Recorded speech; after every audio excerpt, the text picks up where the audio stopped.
तुमचं फक्त काय चाललंय माहिती आहे का साहेब, लबाड लांडगं ढोंग करतंय अशी परिस्थिती तुमची झालेली आहे. आणि बोलायचा भात बोलायची कडी. हां, अजून एक सांगतो मी, तुमचा 23 मिनिट 54 सेकंदाचा जो व्हिडिओ ना साहेब, आजच्या या 9 ऑक्टोबरच्या मोर्चाला अनुसरून तुम्ही केलेला, त्या व्हिडिओमधील काही कमेंट मी पाहिल्यात. पण त्याच्या आधी जो तुम्ही कालच्या रात्रीला एक व्हिडिओ टाकला ना साहेब, त्या व्हिडिओच्या खालच्या कमेंट वाचावं साहेब, तुम्हाला समजेल की लोकांच्या तुमच्याप्रती असणाऱ्या काय भावना आहेत. आणि एक कोण व्यक्त होती तुम्हाला माहिती आहे? ह्या कमेंट ज्या व्यक्ती करत आहे, ज्या लोक त्या ठिकाणी जे लोक व्यक्त होत आहेत ना, ही व्यक्त होणारी त्या ठिकाणची लोक कुठल्याही पक्षाची नाही साहेब. ही लोक तुम्हाला मतदान केलेली मतदार आहेत. पुणे नाशिक महामार्गाच्या या वाहतूक कोंडीत त्रस्त झालेली लोक आहेत, जी तुम्हाला आज जाब विचारतायत.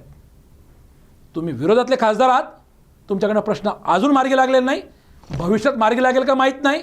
तुम्ही सत्तेत राहाल नाही राहाल आम्हाला माहीत नाही, तुमचे काय समीकरण आहेत ती. आम्हाला एकच कळतं, ज्या डॉक्टर असलेल्या, ज्या उच्च शिक्षित असलेल्या खासदाराला आम्ही मतदार म्हणून त्या ठिकाणी निवडून दिलं, त्या व्यक्तीकडनं हा प्रश्न, जो जटिल प्रश्न आहे, हा मार्गी लागला पाहिजे होता. आणि तोही 6 वर्षात, ह्या आम्हाला अपेक्षित होतं.